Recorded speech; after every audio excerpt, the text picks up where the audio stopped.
কখনো ভেবেছেন একেবারে অন্ধকারে ডুবে গিয়েও কিভাবে কেউ আবার আলো খুঁজে পায়? আজ আমি আপনাকে শোনাব রোহিত নামের এক গ্রামের ছেলের গল্প, যে অভাব, কষ্ট আর না পাওয়ার মাঝেও হাল ছাড়েনি। এই গল্প শুধু গল্প নয়, এটা এমন এক বাস্তব শিক্ষা যা হয়তো আপনার জীবন বদলে দিতে পারে। তাই শেষ পর্যন্ত শুনুন, কারণ শেষে আপনি বুঝবেন কেন বলা হয় অন্ধকারের পরে অবশ্যই আলো আসে। রোহিতের জন্ম হয়েছিল এক সবুজ শ্যামল গ্রামে, চন্দ্রপুরে। তার বাবা ছিলেন প্রাইমারি স্কুলের শিক্ষক, মা ছিলেন গৃহিণী। সংসার খুব সচ্ছল ছিল না, তবুও বাবা মা রোহিতকে মানুষ করার স্বপ্ন দেখতেন। শৈশব থেকেই রোহিত পড়াশোনায় খুব ভালো ছিল, সবসময় ক্লাসে প্রথম হতো। কিন্তু অষ্টম শ্রেণীতে পড়ার সময় হঠাৎ তার বাবা স্ট্রোক করেন।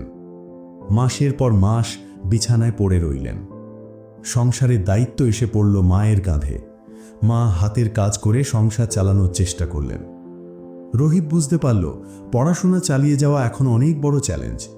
অনেকে বলল, এখন পড়াশোনার দরকার কি, সংসারের জন্য রোজগার কর। রোহিত দ্বিধায় পড়ে গেল, সে কি পড়াশোনা চালাবে নাকি সংসারের ভার নামাবে কাঁধে। ঠিক তখনই তার স্কুলের প্রধান শিক্ষক তাকে ডাকলেন। তিনি বললেন, শোনো রোহিত, মানুষ তখনই হার মানে যখন নিজের ভেতরের আলো নিভিয়ে খেলে।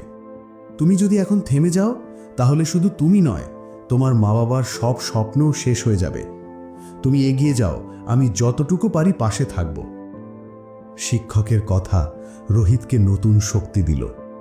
সকাল বিকেল মায়ের কাজে হাত লাগিয়ে সে রাতভর পড়াশোনা চালিয়ে যেতে লাগল।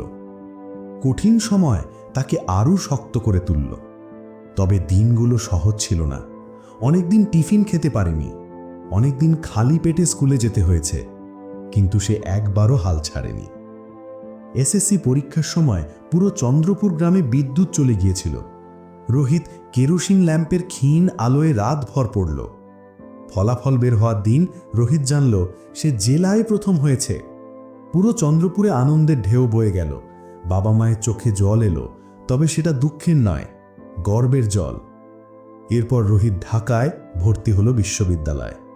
আবারও অর্থকষ্ট তাকে তাড়া করল, কিন্তু এবার সে টিউশনি করে নিজের খরচ চালালো। লাইব্রেরিতে ঘন্টার পর ঘন্টা কাটালো, জ্ঞানকে নিজের সঙ্গী বানালো। বিশ্ববিদ্যালয় শেষ করে সে একটা ভালো চাকরি পেল।